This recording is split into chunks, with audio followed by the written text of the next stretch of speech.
তো যখন রাসূলুল্লাহ সাল্লাল্লাহু আলাইহি সাল্লাম বলবেন উম্মতি উম্মতি, আল্লাহ সুবহানাহু ওয়া তাআলা বলবেন ফায়াকুলু ইনতালিক,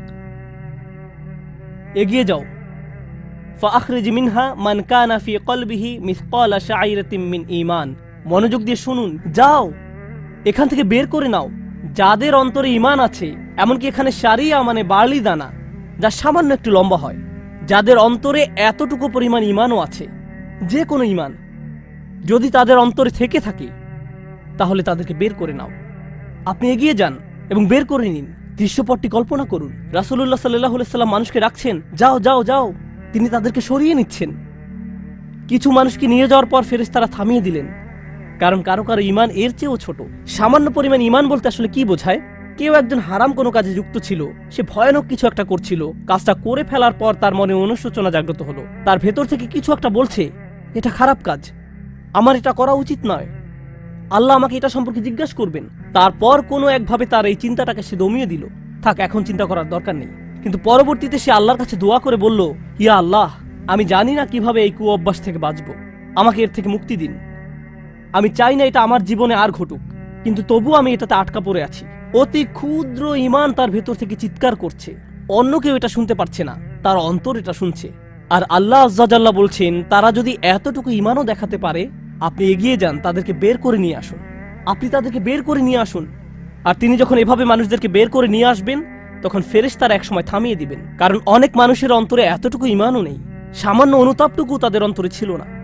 থামিয়ে দিবেন, ফাআনতালিক ফাফআল, আমি গিয়ে এমনই করব, সুম্মা আউদ, তারপর আমি ফিরে আসব।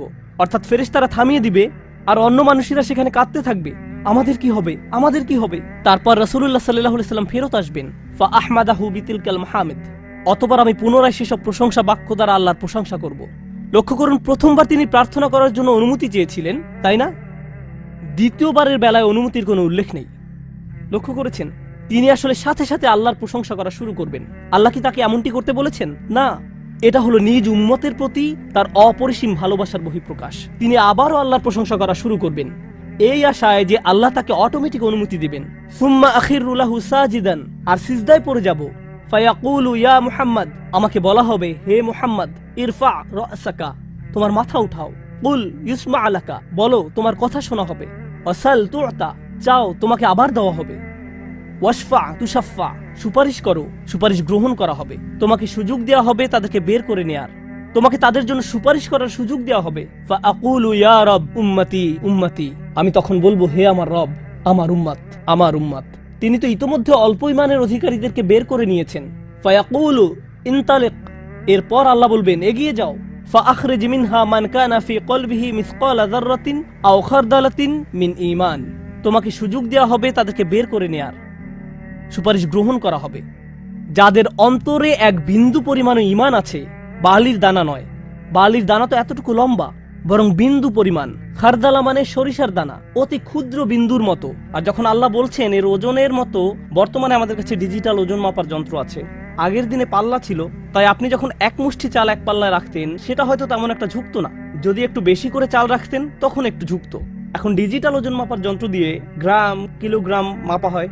এমনকি সামান্য কয়েক দানা রাখলেও যন্ত্রের স্ক্রিনে ভেসে উঠে 0.001 গ্রাম। এখন শুধু একটি চাল রেখে দেখুন, বা একটি সরিষার দানা রেখে দেখুন, স্ক্রিনে কিছু ভেসে উঠে কিনা? কিছুই হয় না, কিছুই হয় না। আর আল্লাহ বলছেন, আমি তোমার সুপারিশের